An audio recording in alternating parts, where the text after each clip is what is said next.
Mis estimados amigos, sean bienvenidos nuevamente a este espacio que tenemos para compartir un poquito sobre las tradiciones, sobre los mitos, las leyendas y las cuestiones que han envuelto a diferentes pasajes bíblicos que realmente nos han enseñado de una manera que probablemente no en una mala intención, en la mejor de las intenciones, pero ha sido, considero, hoy por medio del estudio y de la investigación, que han sido pasajes erróneos. No sé con qué intención se haya cambiado el pasaje o se haya transgiversado o se haya hecho un sincretismo de un pasaje. Un sincretismo es, por así decirlo, la revoltura, ¿verdad? De varias, vamos a decirlo así, de varios factores para, pues, modificar un pasaje. Estamos a punto de iniciar la Semana Santa aquí en México y por ende en muchos lugares del mundo. Es un poco raro, pero nunca he entendido o nunca entendí, mejor dicho, por qué se le llama Semana Santa. Cuando yo llegué a la religión y llegué a estar en ella, aclaro que estuve en el cristianismo, como también de paso estuve un poquito en el catolicismo, etc. Y sin atacar a ninguna de estas religiones, pero cuando yo estuve por el paso en ellas, que fue necesario, ¿verdad?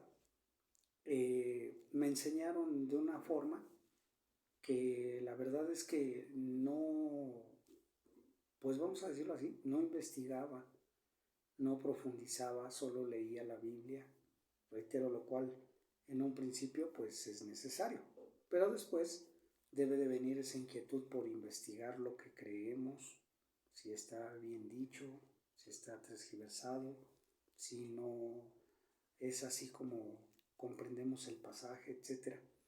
Y bueno, entonces el día de hoy, reitero, se acerca la Semana Santa, estamos a punto de empezar la Semana Santa.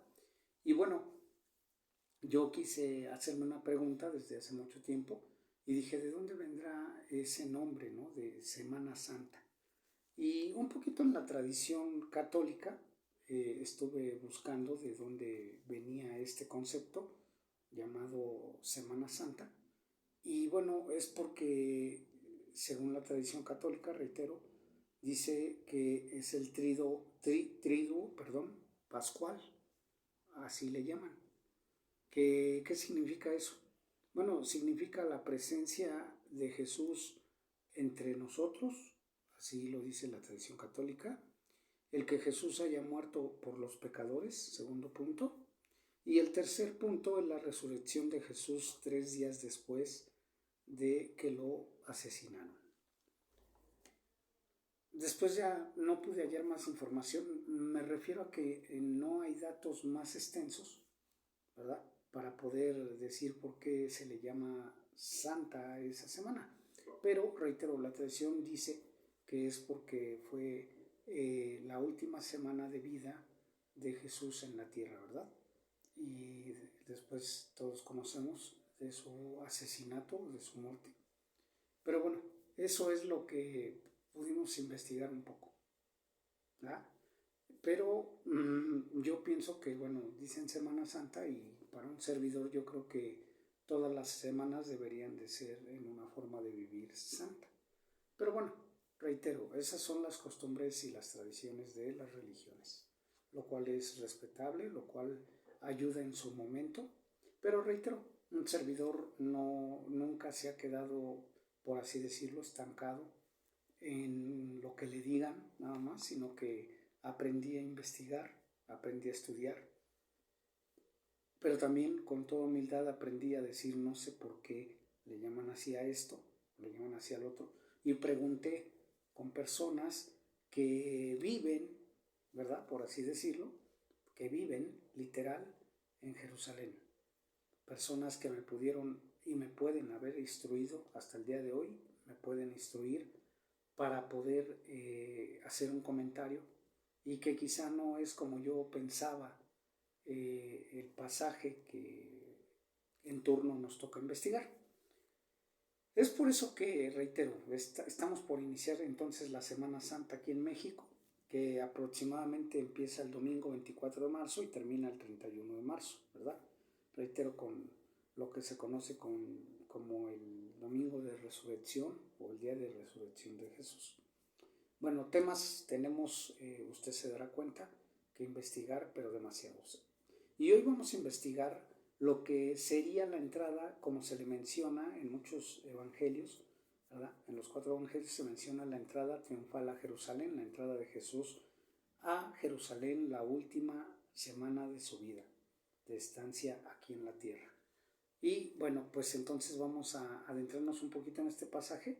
Quiero ser breve porque ya con anterioridad grabé 2 videos antes que este que está usted observando, y la verdad es que el más corto que tuve en tiempo fue de 1 hora 40 y tantos minutos por la información, y a la hora de quererlo transmitir me fue imposible por yo creo que la capacidad de mi teléfono o pues la capacidad del espacio de tiempo. No sé qué pasaría, no soy un gran técnico, de hecho soy, vamos a decirlo así, principiante en esto y me fallan muchas cuestiones todavía, ¿verdad? De la tecnología, no sé qué pasó y no lo pude subir a YouTube.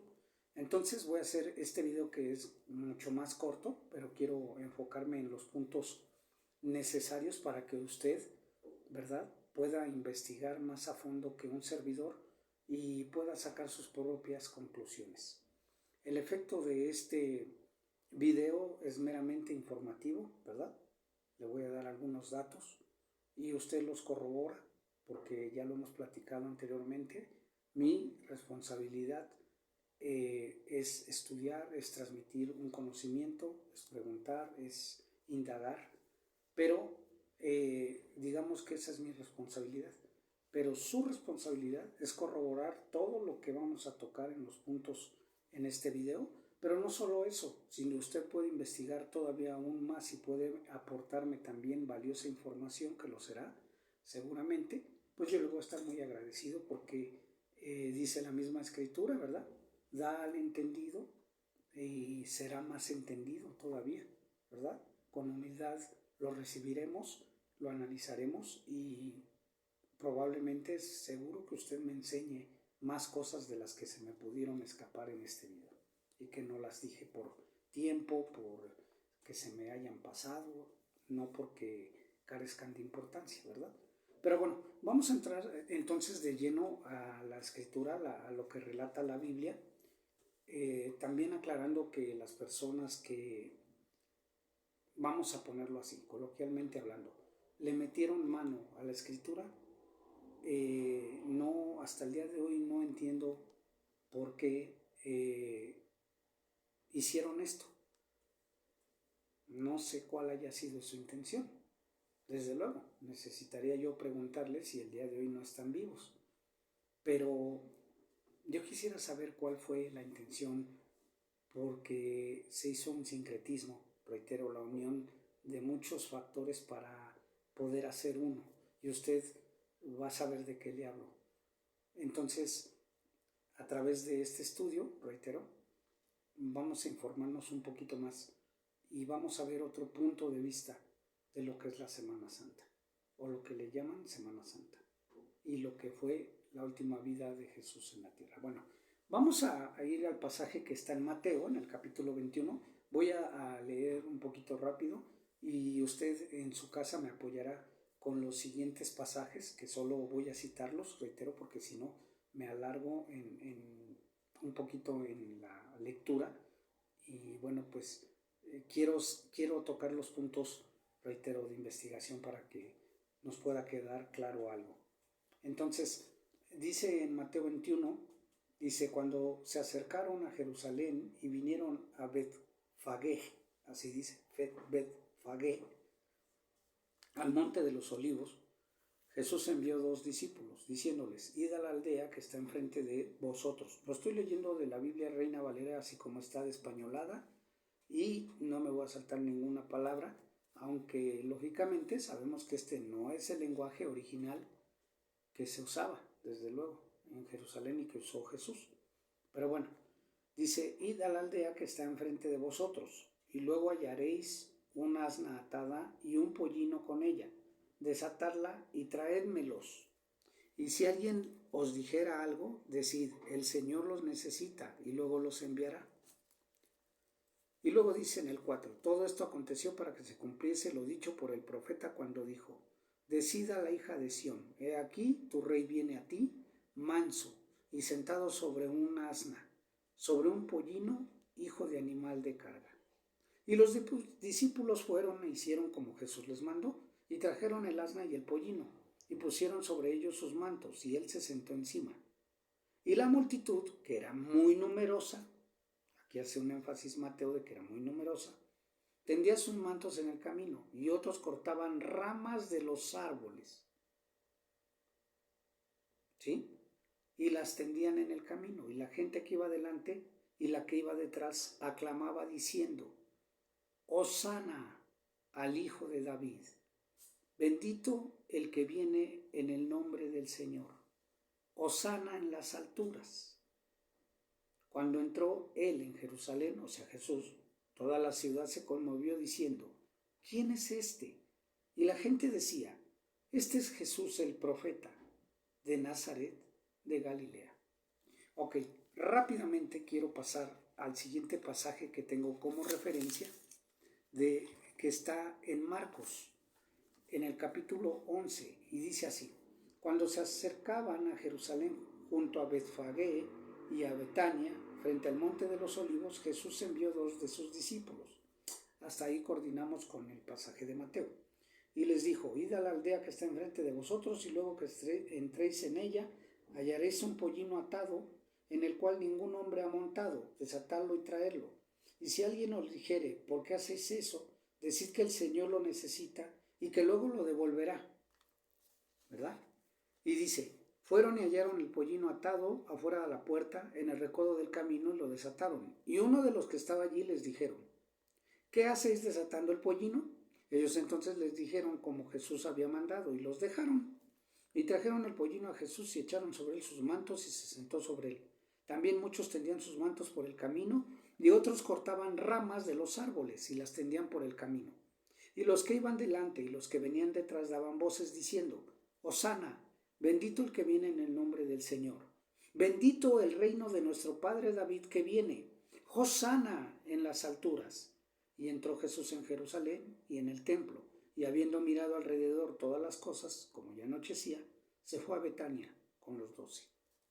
Ok, aquí digamos que hay un poquito de diferencia en la versión de uno y de otro, pero generalmente se puede decir que coinciden ambos, ¿verdad? Son mínimas las diferencias.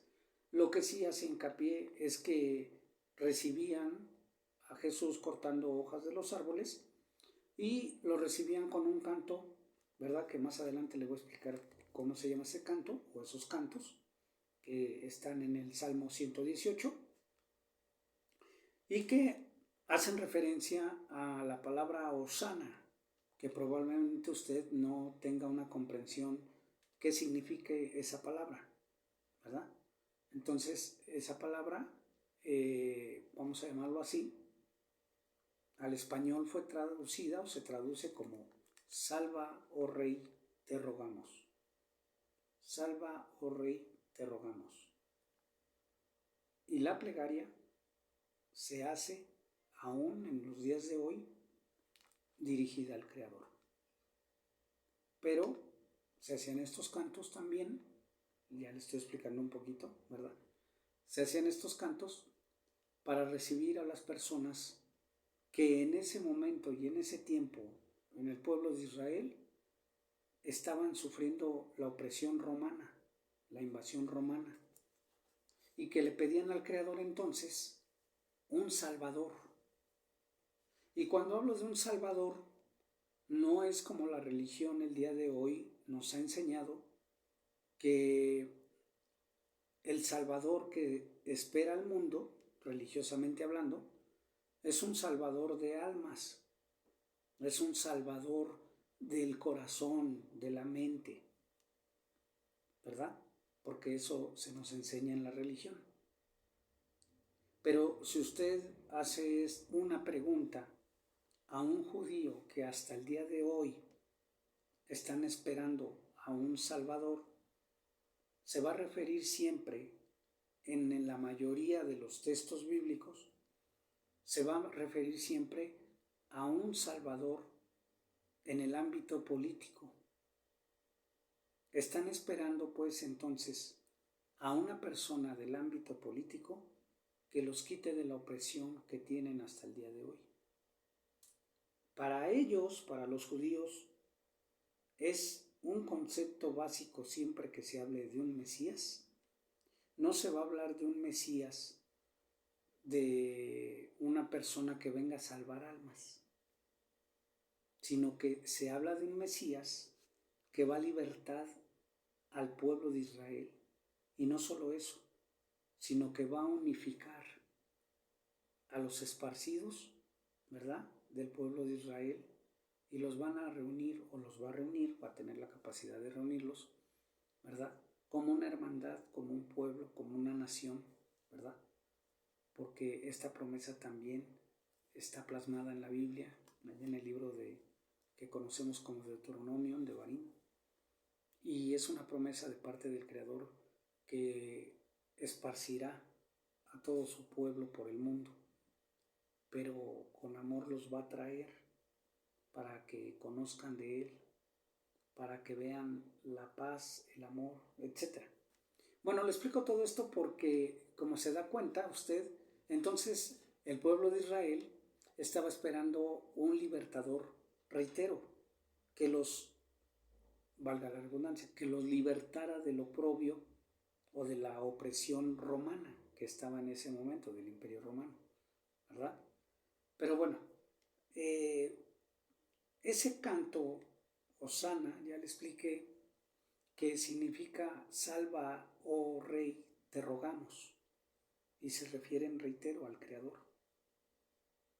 ¿Sí? A lo largo de la historia, si usted es curioso un poquito, si le gusta a usted la historia, si le gusta a usted investigar, yo lo invito a que tome una Biblia que me parece que se llama Jerusalén, si no me equivoco, es la Biblia Jerusalén, y que se vaya al libro de los Macabeos y que estudie un poquito la historia, ¿verdad? Y se dará cuenta que en cierta batalla que tuvieron también para ser libertos de la opresión romana, reitero, pues entonaban estos cantos, ¿verdad? Ahorita le voy a decir un poquito más entonces a qué se refiere la palabra Hosana. Son, así quiero ponerlo así, son cantos que se les llama Hoshianot. Y los Hoshianot son referidos a las personas que el pueblo de Israel en ese momento tenía la esperanza, por así llamarlo, de ser libertos. Pero siempre se habla de libertad política. No se habla de libertad de alma.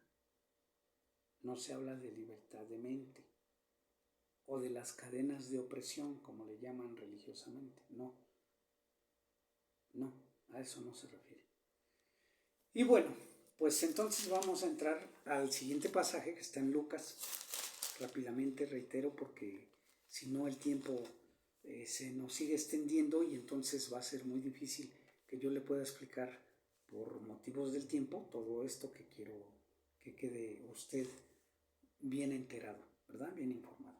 Bueno, entonces en Lucas, en el capítulo 19, en el pasaje 28 dice: dicho esto, iba adelante subiendo a Jerusalén, y aconteció que llegando cerca de Betfagé y de Betania, al monte que se llama de los Olivos, envió 2 de sus discípulos, diciendo: id a la aldea de enfrente, y al entrar en ella hallaréis un pollino atado, en el cual ningún hombre ha montado jamás, desatadlo y traerlo. Y si alguien os preguntare por qué lo desatáis, le responderéis así: porque el Señor lo necesita. Fueron los que habían sido enviados y hallaron como les dijo.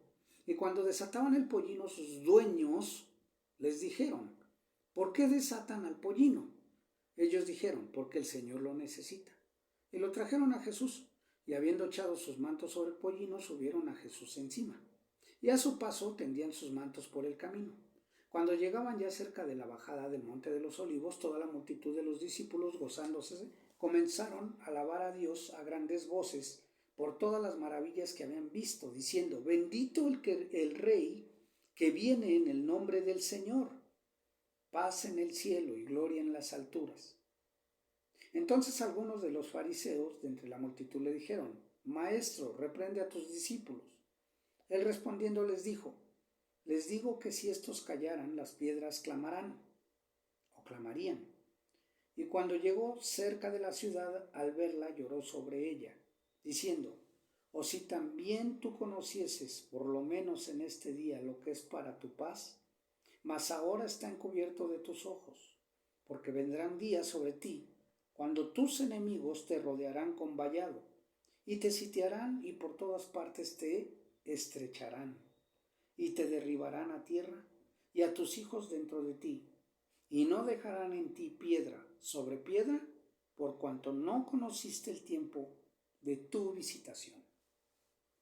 Aquí se hace un poquito más extenso lo que supuestamente Jesús dijo, ¿verdad? Que una profecía que dijo que, pues, del templo, por así decirlo, ¿verdad? Que no iba a quedar piedra sobre piedra. Y hace una extensión a que, pues, sus enemigos los rodearán, los sitiarán, ¿verdad? Bueno, en sí, aquí si vemos y buscamos y analizamos, no encontramos la palabra Hoshana, no la encontramos por ningún lado. Si encontramos, vamos a decirlo así, otro tipo de exclamación que le hacían, que dice en el 38, bendito el Rey que viene en el nombre del Señor, paz en el cielo y gloria en las alturas. Así dice, ¿verdad?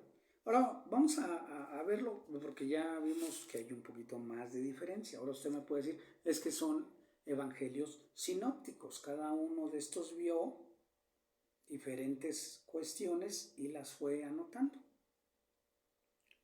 Bueno, quiero pensar que ese haya sido el motivo. Si no es que personas con diferentes intereses modificaron esto. Ahora vamos a ver el pasaje que está en Juan 12. Y dice en el capítulo 12, en el pasaje 12, el siguiente día grandes multitudes que habían venido a la fiesta. Esto me llama mucho la atención. Y aquí empezamos a analizar un poquito más que aquí el escritor del Evangelio de Juan hace referencia a la fiesta.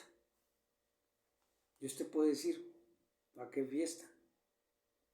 Porque en ese tiempo, en esas fechas, cuando Jesús iba entrando a Jerusalén, se iba a festejar o se estaba festejando una fiesta. Dice, el siguiente día grandes multitudes que habían venido a la fiesta. ¿Qué fiesta? ¿A qué fiesta se refiere?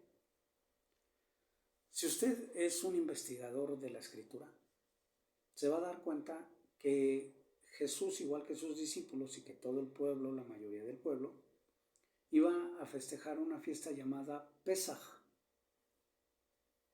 Y esta fiesta hasta el día de hoy se sigue celebrando. Y básicamente no es una fiesta. Le pusieron así por la mala interpretación. Usted se encontrará en Levítico, donde dice las fiestas solemnes, ¿verdad? Que hasta el día de hoy el pueblo judío sigue celebrando, vamos a llamarlo así, sigue la palabra correcta, al menos para un servidor, sería siguen conmemorando la fecha. De ahí viene la palabra Moabim en hebreo, que significa las citas, las celebraciones. el tiempo de cumplimiento. Eso es lo que significa. Pero hubo, como en la mayoría de nuestras versiones latinas, vienen un sinfín de malas interpretaciones porque no se tiene comprensión de lo que se está hablando, porque aquellas personas que con buena voluntad hicieron las traducciones, pues seguramente no tuvieron mucho contacto con la tradición oral de los judíos. Y de ahí vienen los errores, por ejemplo que le estoy comentando, de ponerle las fiestas, ¿no?